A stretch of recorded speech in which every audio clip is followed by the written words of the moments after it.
Assalamualaikum warahmatullahi wabarakatuh. Perkenalkan, nama saya Muhammad Ramadan Kamal dengan NPM 21570510001.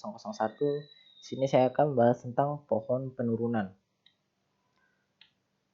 Oke, dari pengertiannya, pohon atau tree adalah suatu graf yang terhubung yang tidak sirkular atau tidak sirkuit atau memutar gitu, yang memiliki satu simpul atau yang disebut node.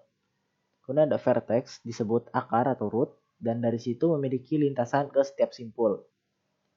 Pohon sintaks atau pohon penurunan, syntax tree atau derivation tree, atau bisa disebut parse tree. Kemudian pohon penurunan ini berguna untuk menggambarkan bagaimana memperoleh suatu untaian string dengan cara menurunkan simbol-simbol variabel menjadi simbol terminal. Setiap simbol variabel diturunkan menjadi terminal sampai tidak ada yang belum tergantikan. Oke, kita masuk ke konteks free grammar.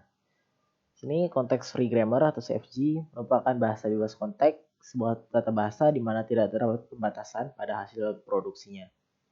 Kemudian batasannya hanyalah di ruas kirinya, yaitu sebuah simbol variabel. Jadi hanya boleh ada satu simbol variabel. Sedangkan contoh aturan produksi yang termasuk CFG adalah contohnya seperti di bawah ini. Jadi sebelah kirinya hanya boleh ada satu simbol variabel. Kemudian konteks free grammar merupakan tata bahasa yang mempunyai tujuan sama seperti halnya tata bahasa reguler, yaitu merupakan suatu cara untuk menunjukkan bagaimana menghasilkan suatu untai-untai dalam sebuah bahasa. Jadi bahasa konteks free grammar ini cocok buat materi pohon penurunan ini. Ini latar belakangnya terinspirasi dari bahasa manusia, ilmu komputer yang mengembangkan bahasa programan turut serta memberikan grammar secara formal. Grammar ini diciptakan secara bebas konteks dan disebut CFG atau konteks free grammar. Hasilnya, dengan pendekatan formal ini, compiler suatu bahasa pemrograman dapat dibuat lebih mudah dan menghindari ambiguitas ketika parsing bahasa tersebut. Contoh desain CFG untuk parser misalkan B menuju ke variabel BB atau B kemudian atau epsilon untuk mengenali bahasa dengan hanya tanda kurung seperti ini sebagai terminalnya. Proses parsing adalah proses pembacaan string dalam bahasa sesuai CFG tertentu.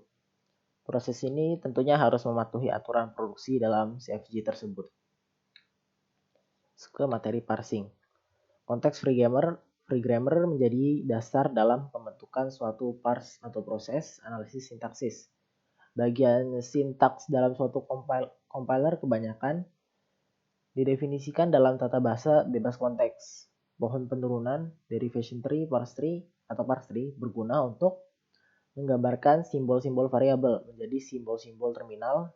Setiap simbol variabel akan diturunkan menjadi terminal yang sampai terminal yang tidak ada yang belum tergantikan. Ini misal terdapat tata bahasa bebas konteks dengan aturan produksi simbol awal S. Selanjutnya dalam bab ini digunakan sebagai simbol awal untuk tata bahasa bebas konteks adalah S. Sini saya berikan contohnya. Nah, di sini ada sebuah variabel S. Kemudian dia melakukan penurunan menjadi variabel A dan juga B. Kemudian variabel A melakukan penurunan menjadi terminal A dan juga A atau terminal A saja.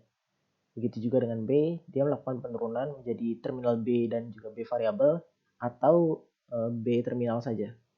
Nah, jadi contohnya di sini kita akan melakukan pohon penurunan untuk mencapai hasil untaian yaitu AA BBB.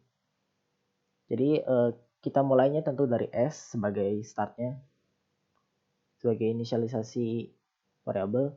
S ini melakukan penurunan A dan juga B. Jadi sini A kemudian B. Nah, kita gimana caranya untuk menghasilkan AA ini dari variabel A. Jadi kita melakukan penurunan ke A terminal dan juga A variabel. Jadi A terminal taruh di sini, kemudian A variabel taruh di sini, di kanan. Kemudian A variabel ini turunkan lagi bisa memilih salah satu dari ini karena kita hanya membutuhkan 2 AA dan A yang pertama sudah ada. Jadi kita di A yang ini kita hanya membutuhkan kita bisa langsung jadikan terminal saja gitu. Di sini sudah terbentuk AA-nya dan di sini ada B. Dan di sini variabel B juga melakukan penurunan menjadi B. Kemudian B variabel. Sini B terminal sudah tidak bisa diapa-apakan lagi. Kemudian kita harus membentuk 3B. Maka B turunan ini tidak boleh menjadi terminal sebelum membentuk 3B. Jadi kita B variabel ini kita turunkan lagi menjadi B terminal B variabel lagi. Kemudian setelah sudah membentuk 2, yang terakhir B variabelnya bisa kita langsung turunkan ke B terminal saja. Jadi membentuk AA, B, B, B sesuai dengan yang disuruh. Mungkin saja dari saya, kurang lebih mohon maaf. Wassalamualaikum warahmatullahi wabarakatuh.